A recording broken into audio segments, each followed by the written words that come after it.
All right, we're back after a few month hiatus, podcast episode 14, and this week we've been kind of exploring this idea that Yeshua says to come to me, all who are weary and weak, and that His burden is light and that His yoke is light. But yet, when we look around and even just in our own personal lives, we notice that we're many times we feel like we have this huge burden on our backs. So it feels like there's this direct contradiction of why do we always feel so weighed down? Why are the people around us in society having these heavy burdens? And but Yeshua says that His burden is light. So it feels like there's a disconnect. And this is kind of taken out of Matthew 11, where He says, "Come to me, all you who labor and are burdened, and I shall give you rest. Take my yoke upon you and learn from me, for I am meek and humble in heart, and you shall find rest for your beings. For my yoke is gentle and my burden is light." And so today we're just going to explore, I don't know, just why there's that big disconnect.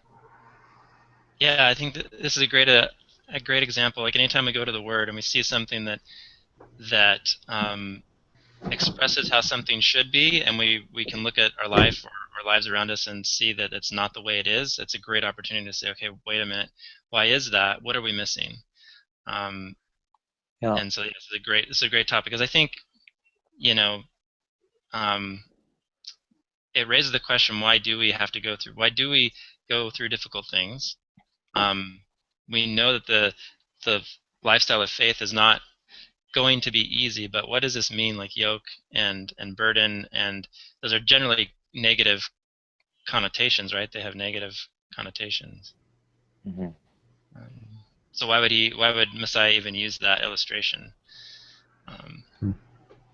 Yeah, I don't know. I one of the things that's really been standing out to me is that it's very clear. I know one person who would have an agenda to put huge burdens on people, and especially if he could distort that and make them believe that it was from God. And that's kind of deviating a little bit from what you said. I would love to know your thoughts on the why he would use the word yoking. But those are two things I would like to explore. Is why is he talking about burdens and yokes? And then also, to me, the big contradiction, and I kind of want to explore it, is just it seems like there's someone that has a ton to gain in creating big burdens on us, especially if he could deceive and make us believe that that's a burden from God. Yeah, well, the use of yoke is super interesting, and it's something that, to his audience, they would have immediately known what he's talking about. Obviously, we have an intellectual concept of the idea of a yoke, but these are people who probably would have seen half a dozen yokes in the process of walking to get to where he was speaking. And of course, a yoke is a harness for a stock animal, a horse or an ox, usually an ox, that they would use in the fields. And it was a way of harnessing the power and the energy of this strong animal to be turned to a useful purpose. So you yoke up an ox to a plow, and now you can plow way more ground than a person could possibly do by their own with a hoe. And so just something I was thinking through recently, kind of planning for this topic, was, we are going to choose a purpose, right? We're always making decisions. We're going to have some yoke on us because we're going to be doing something with our life, and we can choose between one of two yokes. And the thing is that a yoke is, we think of it as a burden, right? Like, I've got to do this or I've got to do that, but it's actually a tool to turn energy into something productive. So that was kind of something that I tried to think back to. Okay, what would be the original agricultural kind of illustration here? Because we're so out of touch with that, right? In our non-agrarian society. No, that's really good. So why are some yokes heavy and some are light? What makes that difference? Because they're both used to turn to turn energy into purpose. What's this idea? Why would he say light versus heavy? Yeah, it's a great question. What do you think, Shaul?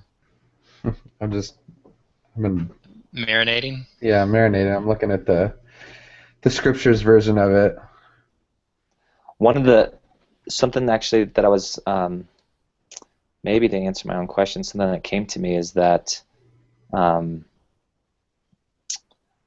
so he says that, so Messiah says this in Matthew 11. Matthew 23, he goes and rebukes the Pharisees for laying heavy burdens on the shoulders of people in Matthew 23:4.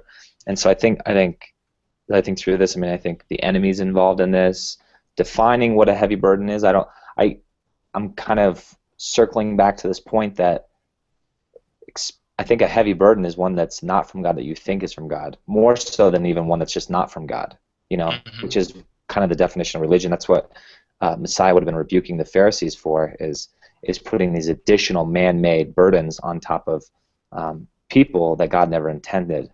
So that might be, I don't know what that looks like physically in a yoke, but it seems like there's something there. Yeah, no, definitely. I think it looks like, we can see it even throughout church history, where at various points in time, the church, whichever brand you want to pick an era, has made almost salvation a whole set of rules and regulations a requirement of salvation, and that's exactly what Yahushua was rebuking in the Pharisees, and they were saying, look, these things are the way that you reach Yah, and you have to do these things in order to be close to Him, but those are not things in the Word. Those are not things that Yahweh ever prescribed for obedience. And I think it's like Paul talks about a lot, or Shaul, where we serve. We're going to serve one of two things. We can serve the fleshly, or we can serve the spiritual. We're either serving the kingdom of darkness or the kingdom of light, and that yoke. The worst deception is doing something that you feel like you have to do to get closer to Yah, when it's unnecessary, and so you can never get close to Him that way, right? Because it would be like trying to fix your engine by changing your tire. You're never going to get that engine fixed if you're trying to change your tire to get it done. Where's the light versus heavy reference, Ken? I just want to look at it before Matthew 11:28 through 30. Okay, so my burden is light, gentle. Okay, so here's a thought. I don't know, but I'm thinking about. I'm looking at 29, and I keep on asking the question, what does it mean? It says, "Take my yoke upon you and learn from me." Like, what's the deal with the learn, right? And I was thinking about it, and sometimes light, heavy, something that's light for me might be heavy for Harper, right? He's 7. He's just not as strong as me, right? Physically. And so, where does maybe learning from the King of the Universe make you stronger, therefore you could carry something that may typically be heavy for someone, it becomes light because you've learned from the King? Mm-hmm. What's the emphasis on who's carrying it too? Not to. It's weird because it makes it sound like it's about me or about who's carrying it, because it kind of is. But I feel like that learn piece is really interesting. It stood out to me, and I'm not real sure why. Mm-hmm. No, I think that's a key factor, because again, I'm trying to bring it back to the really concrete. A good master, a good manager, a good farmer would not put an ill-suited yoke on his animal. He would have the right yoke for the right animal for the right job. Mm-hmm. He wouldn't take a gigantic oxen yoke and put it on a little mule, to try to do the same job. That would never work, and he would break that animal. And so it's kind of the same thing, right? And I think that focusing in on that learning component that you were touching on, Shaw, is huge. When we're transformed through Messiah, we have to unlearn everything, right? We have to start learning how to walk with Him and in His footsteps, and He teaches us that. So part of that yoke is that relationship. And a big part of it is obedience, really. I mean, we lay yokes on our children all the time. Don't touch that hot stove, and if the kid is, I mean, that could be that's a light thing. It's not hard to not touch, but if it violates their will, if they are just determined to touch that thing, then it's heavy, then it's hard. And so I think a lot of it has to do with the state of our heart. Are we learning his ways from him, or are we really still fighting the yoke, trying to go off our own way? Because Mm-hmm. the yoke is also designed to keep the animal or whatever on a path, on a specific path. It's a mechanism of guiding and instruction. And Yeah, interest, throw you're this in. Oh, jump in, yeah. yeah, that's good. Like because in disobedience, like you could be, putting that heavy yoke on that is not fit for that animal, or that Hmm. person or whatever, and then yeah, like then it's very burdensome and just Yeah. and this tough. But then like then I'm thinking on the other side, like what about just like tough circumstances or some I don't know tragedy or whatever. Like Hmm. I think when I hear burden, that's kind of what I think of. Um, Yeah. Yeah, and I was thinking, could I use this as a litmus test in my life? Like, is it is it is it too big of a statement to say that when I'm walking in Messiah's calling for my life, it will feel light. And so when I don't, that's a great sign, right? Maybe a representation of the fruit that tree's bearing. So when I feel a heavy burden, it's like a great check of like, wait a second, something's off. And does that mean that it's a burden from a false burden from the enemy? Or does it mean that I've picked up something? But it feels like there's something in here that I could use daily to recognize that feeling of being weighed down, that something's out of balance. And Yeah, is I that because think I need to learn more? Or is that because I picked up something that Messiah didn't? Like, is it, if we're truly in his purpose and doing what he's called for us, will it be light? I think it will, based on what he says in Matthew. But um, I think we need two things. I mean, I think the litmus test that we can apply daily, there's a combination of scenarios, right? We could either be carrying a burden that's from our king that he intended for us to carry, or we could be carrying a burden that's from the enemy that he's tried to place upon us to keep us in bondage. So those are two scenarios. But within both of those scenarios, I see two more possibilities. The first being we could either be trying to carry the right load in our own strength, and I think that that will fail as well. Or hmm, we could be carrying the right load with our king's strength, and that will succeed. If it's the enemy's burden, I guess, we're there's no option for carrying a bad burden well. Like that's just going to work out poorly for us.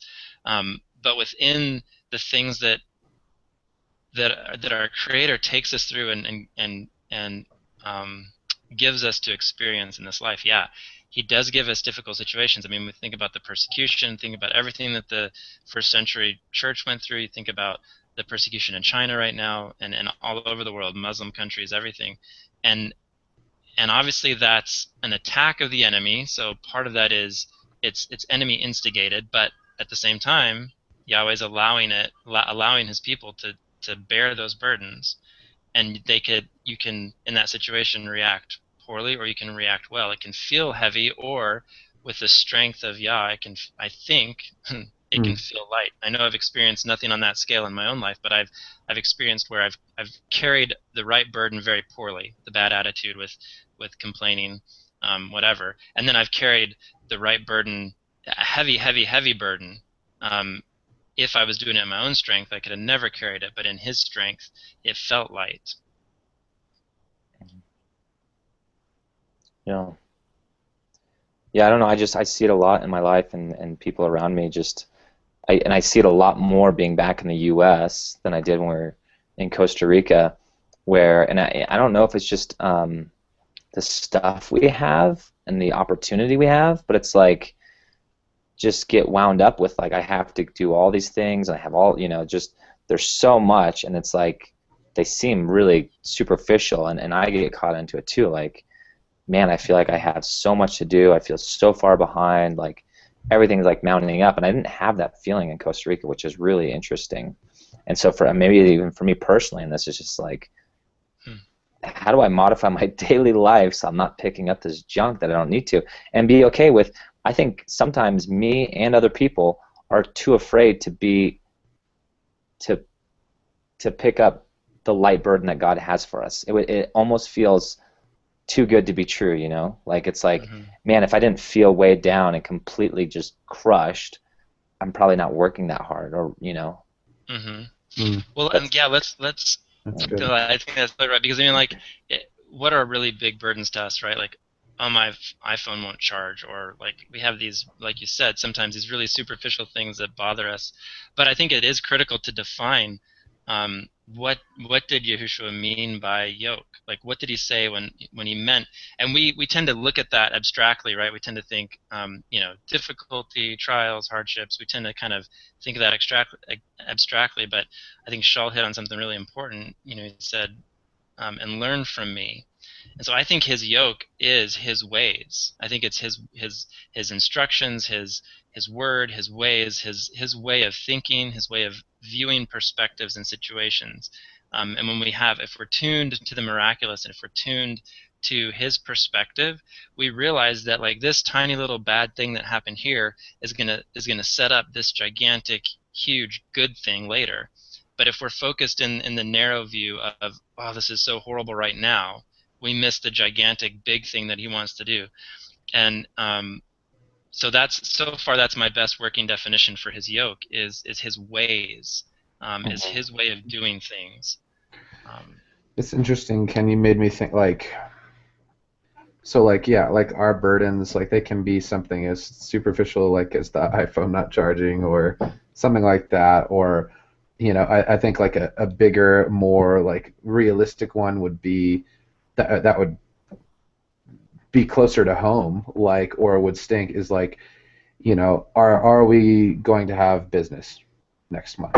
Like, are we going to be paid? Like, and I think for us, like, it would be, and it is easy for me to be like, what am I not doing that's, like, causing us to, like, maybe not have, business or a sale or something like that, right? Like, what do I need to do to make it happen? Then I'm running around, like, with my head cut off or something, like, trying to figure out what I can do.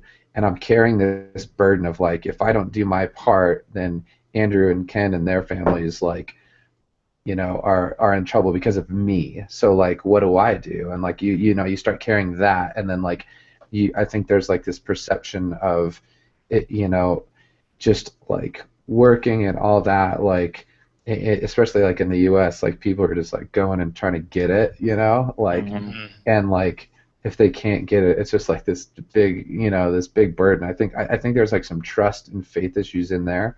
I know for me, that's what happens. Like, I'm just like, okay, like, I could work constantly, or am I supposed to? And maybe I am. Like, I don't think actually.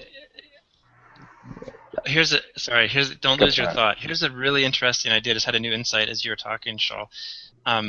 Because, yeah, like, we have a responsibility to provide for our families, so that's a you could call that a burden, whatever, a responsibility.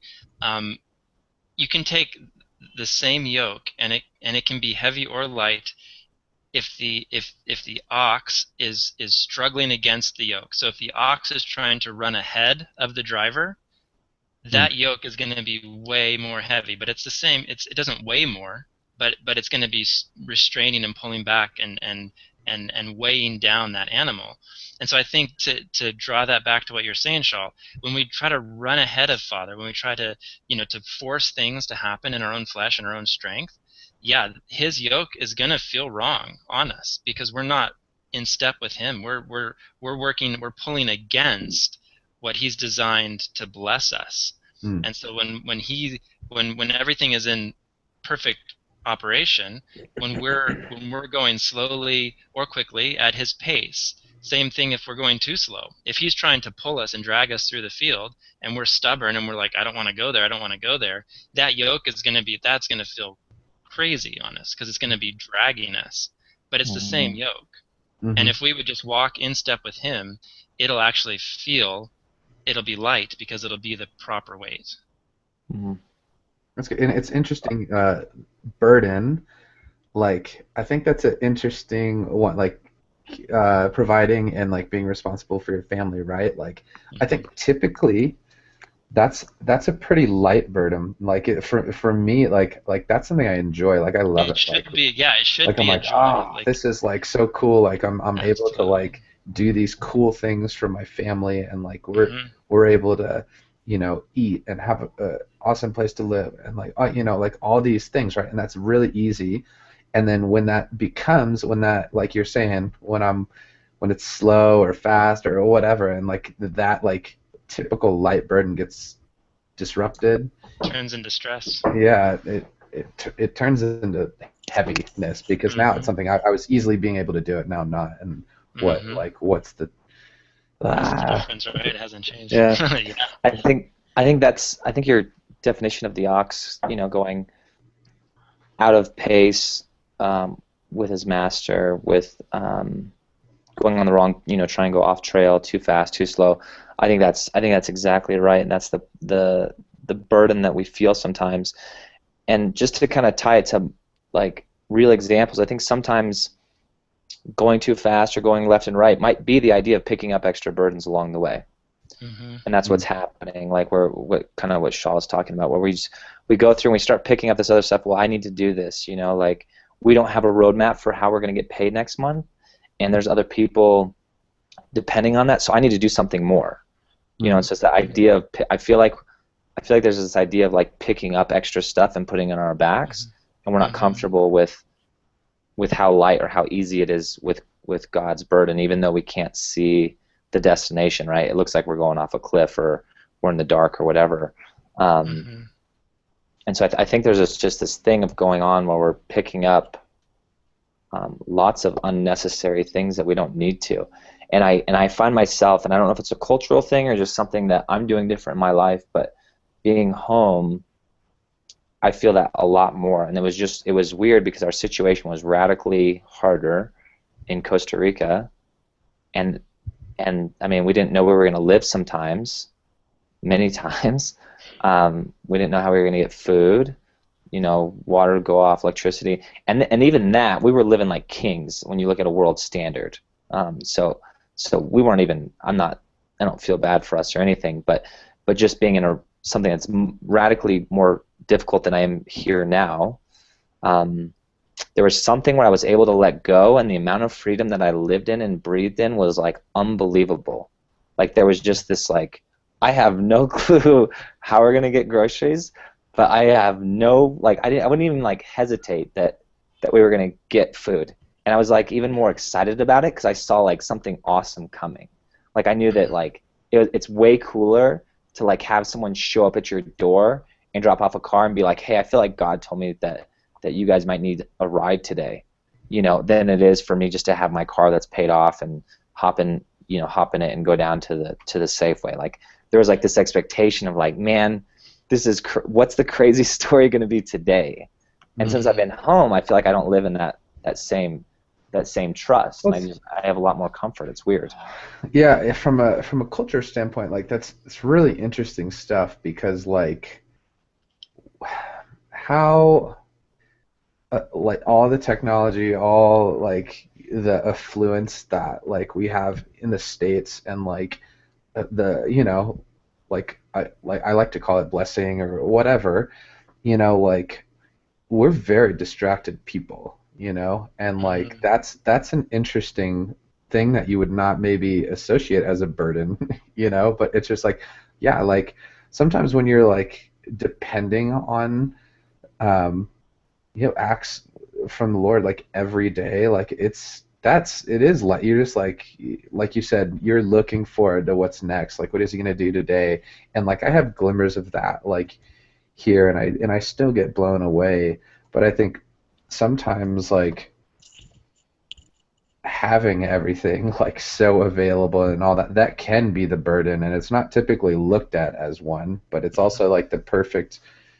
It's the perfect Trojan horse, man. Well, it's like a classic case of the things that we own us, really, right? Like, if we surround ourselves with gadgets and technologies and things, and those things break, and now we're like, oh, I have to go get that fixed or whatever. And depending on how much we depend on that thing, or how much it has a hook on us, then that's how important the burden becomes, or how urgent it starts to feel. Yeah, and when Helping Hurts talks, that book we mentioned a lot, they talk a lot about one of the most powerful things you can do is just have less stuff, and it seems super super simple, but it's It's radically true. Like, if you have if you have two cars, now you have two cars that are breaking down, and depending on how much you like your cars, you might have two cars to wax and wash and whatever.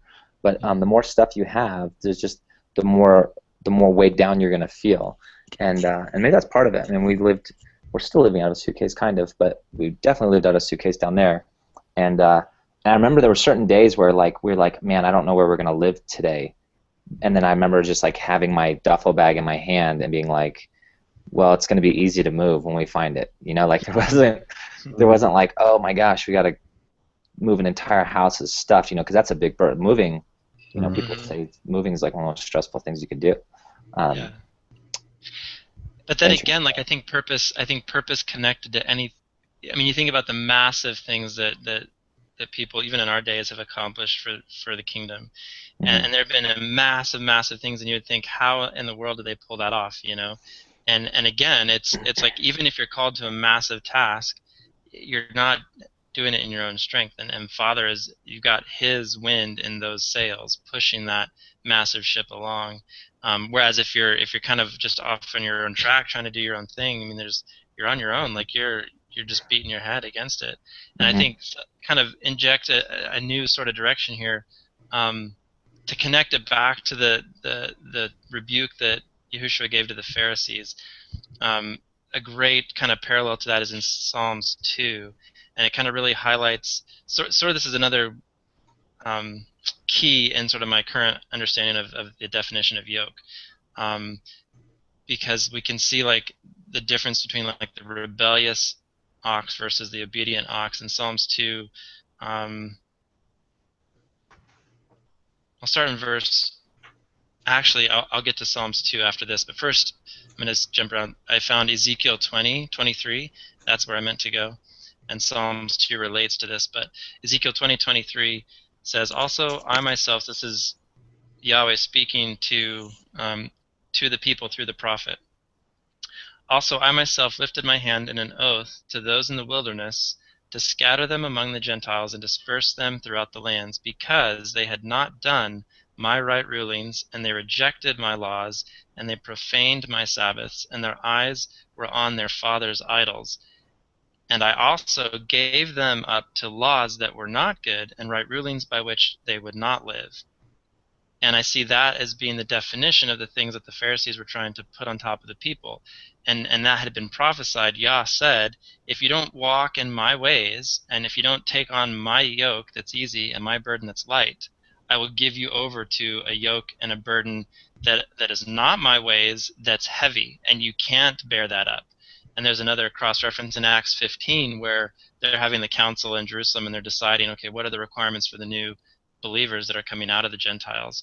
And they said the same thing, why are you trying to put a burden on these people that even our fathers couldn't bear? And a lot of people will misinterpret that burden as the Torah or the law, but it's not what it's talking about. It's talking about the counterfeit to that is the burden that we can't bear or walk in, is when man-made laws are applied on top of us. And there's that choice, right? We can choose to take on His yoke and learn from Him, learn His ways, and that's one option. The only other option is to walk in ways that we can't bear the other burden. And then Psalms 2 is just, it talks about the nations rebelling against the Creator and His Son, the Messiah, and saying, we will cast off your bonds, we will cast off your. Essentially, it doesn't use the word yoke, but they're saying we're gonna get rid of your yoke and get it off of us because we don't want your ways, and it goes on to discuss the judgment for that. Yeah, man, it's interesting. There's a lot of passages floating around, and I'm trying to figure out how to bring them together. But one thing I do want to bring together is I feel like one of the things I'm getting from this is kind of three things are kind of coming out of this for me as far as a burden that's too heavy. And one of them is what you just said. I think it's the most important, is that we just can't do it in our own strength. And so that's just a great litmus test. Like when we feel that heavy, like something's broken, right? And one of those things could be we're trying to do it on our own. And then the other one I got was, that we pick up burdens or yokes or whatever you want to call, that we weren't intended to pick up or he didn't ask us to pick up. And I had this kind of analogy in my mind of if you're in the middle of the desert and you see an oak and it's one yoke, you put it on you and you just start plowing, right? And you're doing that. But if you're like in the super mall of like the yoke city, where there's like thousands of yokes and you got your yoke on and you're just kind of, plowing your field and you're like, man, that yoke looks kind of cool too. Like I want that. And so you start, and so that's part of, I think, the difference of abundance sometimes is now you have all these options, and so you can, and sometimes you're in the desert and you don't even have the option to put additional yokes on, so that's why you don't, because it's not even available, right? But then you come back to this abundant place and it's like, and you don't even realize you're doing it, but you start weighing yourself down with this stuff because you have choice and option. And so I feel like, so one is, picking up yokes that we didn't, and two is trying to do it in our own strength. And I cannot remember what the third one was that we talked about, but it does. I don't know how to do the solution because it sounds easier said than done. Like, how do you take off a spiritual yoke, right, or a mental? How do you take that burden? How do you let it go? But I do know that there's something I'm taking out. This is really huge, and that's just the flag. Like, I do really good with flag, like something that can alert me, so that if I feel really heavy, I can walk away from this and say, man, something's out of whack. Like, this isn't. I either need to get closer to God, I need to be in His strength, or I need to let go of some things that I'm picking up. Yeah, I think another part of that is that's why we need each other, in a huge way to help us identify. Because that's, I think, when we're in the middle of carrying something that we're not supposed to carry, we're generally the last person to realize it. And I think part of our call to each other and to as components of the body of Messiah is to reach out and help. I mean, even like I'm thinking of Isaiah 58. I went to that last night. Isaiah 58:6. Is this not the fast that I have chosen? Again, Yahweh speaking. To loosen the tight cords of wrongness, to undo the bands of the yoke, to exempt the oppressed, and to break off every yoke. And so that's, I think that's the heart of our King saying, look, what's the sacrifice I desire? I desire, for you to be in the trenches helping to break other yokes off of people and off yourself, obviously. And for me, just like Shaul identified, the statement, learn from me, connected to the yoke. This has the connection between to loosen the tight cords of wrongness. So there's that connection between walking in what is wrong, was fundamentally against our nature as beings created in the image of Yah, what is against and contrary to His ways, what is against how He designed us, and those are like tight cords of wrongness, tight bonds and bondages. So I'm rereading this. Come to me, all you who labor and are burdened, and I shall give you rest. Take my yoke upon you and learn from me. For I am meek and humble in heart, and you shall find rest for your beings or souls. My yoke stood out to me like that time I was reading it. Okay, like maybe there is a certain yoke too. Like, are we like just saying like anything that comes along, any circumstance or whatever? Like, I mean, is that a good one-to-one, like any circumstance of yoke or whatever? Like, that's interesting because that can be read in two different ways, and maybe they both apply.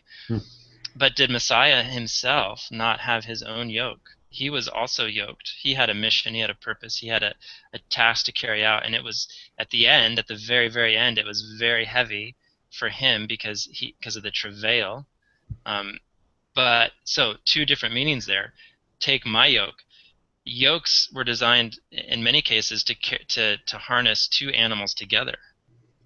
And is he not saying, take my yoke, the yoke that I'm already carrying, come next to me, I will teach you, and I will give you rest because I am pushing on this same yoke with you. and you're linked to me by, by receiving me and receiving redemption by my sacrifice. You're my brother. Come beside me. Let's push on this thing together. And I'm thinking of like what you're saying, Ken, like yeah, like what's the flag, right? When you feel that, like how do you, like stop, like go to him, like what does that mean? Like for us, like go to him and put it on and like start learning like yeah, that's really interesting. I like what you said, Andrew. That's Hmm. I love what you said because that's what I even when you started your analogy, I forgot that there's yokes for single animals, but when I traditionally think of a yoke, um, I think we too, right? actually my grandpa that's named after my dad gave me a yoke from him, and it's made for two. It's because he was a Hmm. farmer and all this, and it's for two animals. And I always go to the passages about um, just with finding a spouse and it'll be better if you find someone that's equally yoked with you. Equally And yoked. Yeah, right. so when I think of it, I do think of the two animals. So I think, yeah, I can just easily visualize Messiah just coming along and saying, hey, like drop that thing and come over here with me and let's go to town. Hmm. The question is how to drop that. I want to get to that place where when regardless of my circumstances, it doesn't change my outlook or the truths that Messiah gave me yesterday, last year, last week. They're always consistent, and that confidence and that faith of like not worrying, not taking on that burden. And actually, sorry, I'm triggering things for myself, but I feel like worry is like this big burden that we all have. Like, if I were to like summarize it down, it feels like a lot of times that's what it is. Is like you're worried about all this other stuff. The burden's not even there yet, almost, Hmm. um, Yeah, which worries. is really interesting. It's like Well, your yeah, and circumstances stress make too. you start thinking like, yeah, you're stressed. Like almost everyone that I know has enough for today, for sure.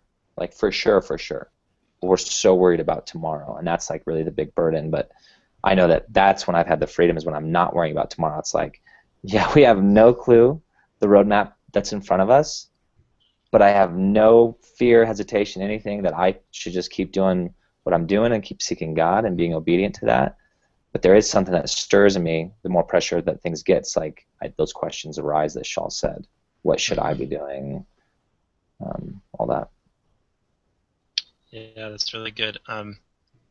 There's a very, very close friend of mine who has been working with a young lady and her husband over the last year. It's been a year marathon, and she can, just basically everything you can imagine that the enemy could throw at a person in their life, she's had it and been through it and experienced. I mean, the worst of the worst. Like if you can imagine the worst, it's happened to this beautiful woman, and she had gone through a ton of rejection. People had tried to come alongside her and help her, and tons of deliverance attempts and tons of all these things, and it always would fail. Basically, either the other person would give up, or she would come to the point where she um, felt so dejected and so unworthy that she couldn't get through to healing. And eventually, like praise Yah, they were able to walk with this couple through and get permanent, lasting victory with her. But it came down to a very, very, very simple thing in this lady's mind and decision. And she essentially, all she had to do was decide to give Yah permission to invade her life and to work on her and to cleanse her. Hmm. And she had to realize she had been applying all of her fatherly rejection on earth, like been so mistreated by every father figure in her life. She had been imparting that and overlaying that on God and saying, all these men rejected me and hurt me. That must be how He is. And so she rejected Yah. But once she gave him permission, like just I mean, some of the craziest, nastiest things were just they evaporated. Like they had zero power. I guess that's what I'm trying to get to. Those burdens and those yokes, they had zero authority and power, but they felt like tons and tons and tons. Like they felt like they were impossible to get past. But they were like a feather once Yah was given permission, and when she opened herself and said, "Okay, I'm finally done with this. You can have it. I release it, and that was it. Boom. Like, just that was it. And so, yeah, Ken, to answer, kind of trying to get to your question in a roundabout way, like, how do we release these things, right? And I think the hardest thing for us sometimes is the easiest thing to do, right? like it's such a simple thing that can be so hard for us to give access to areas of our lives, to give that access to Father and say, okay, like, I am really screwing this up. It's yours. It's yours. Yeah. It's interesting. Would the fruit of Oh, that, would the action be that you're not worried about it? I mean, would that be Yeah. like that's the actual action? Because I think a lot of times Mhm. we can say things and not do them, which isn't Mhm. really doing them.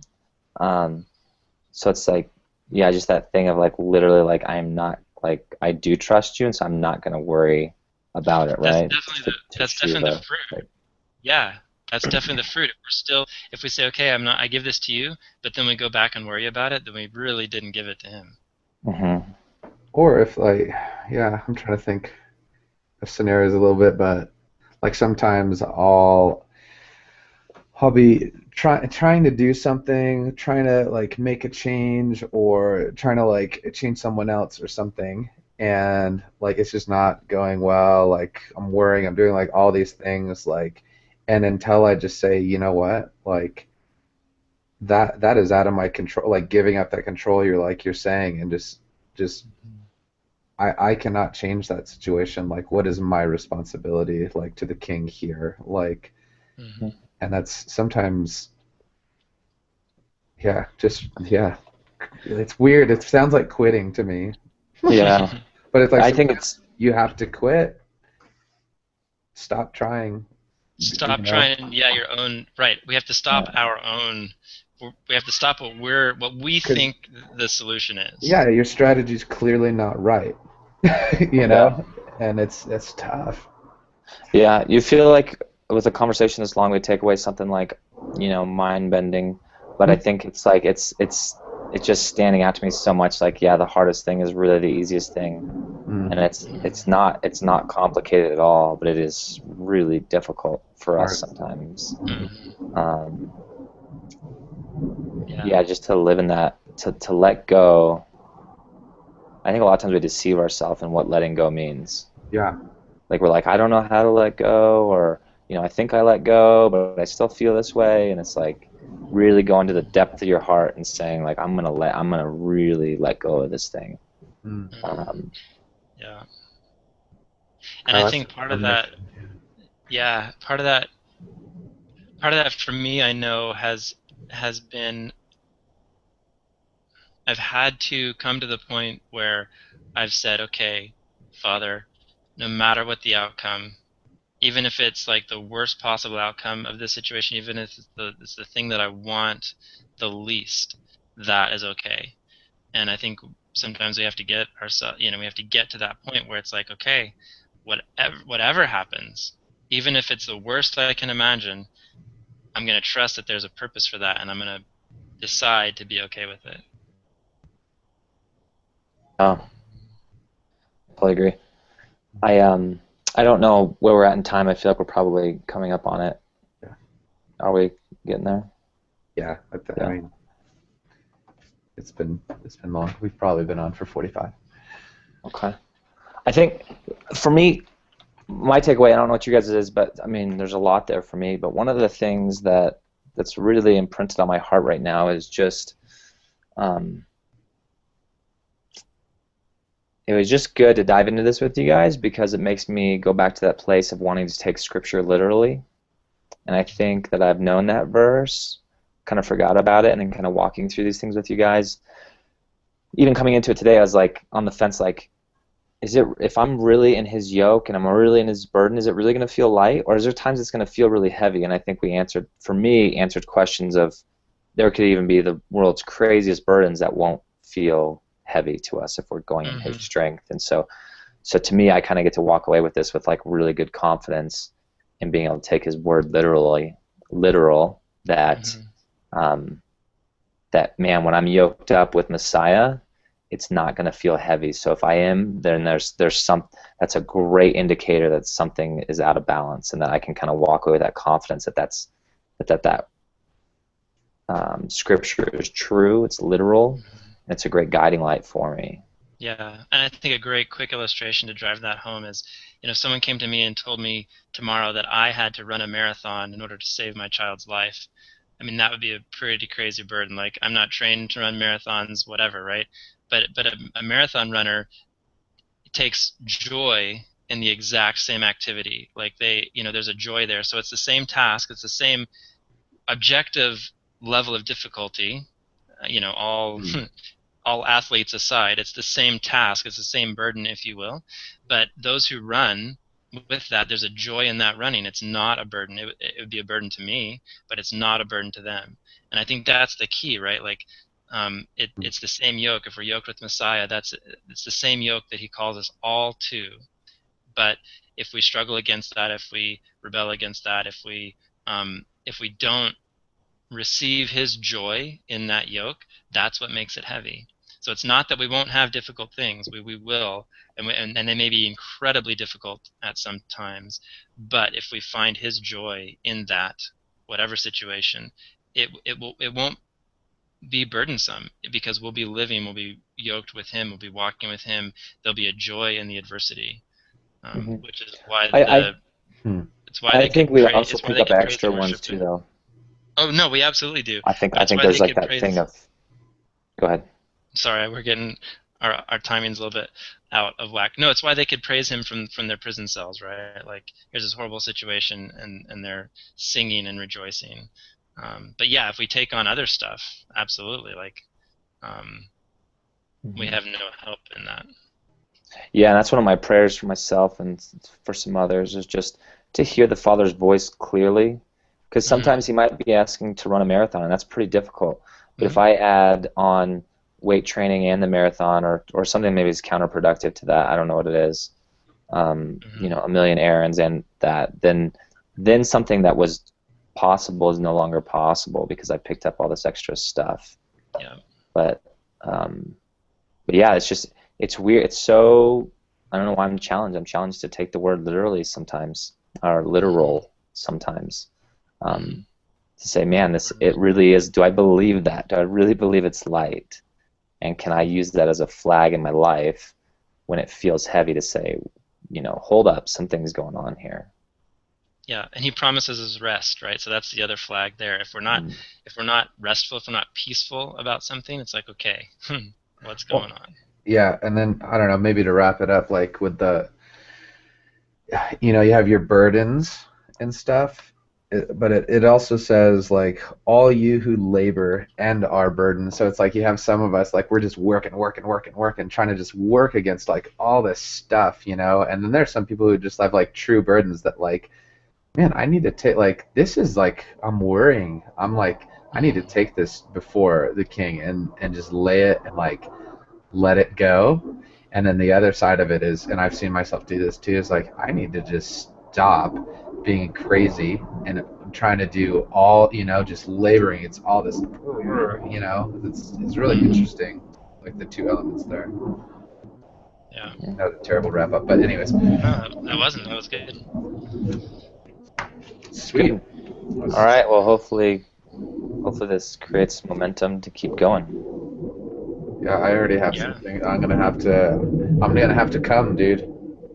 I already have a couple of things that I'm like, oh man, I'd like to give permission there. So, all right.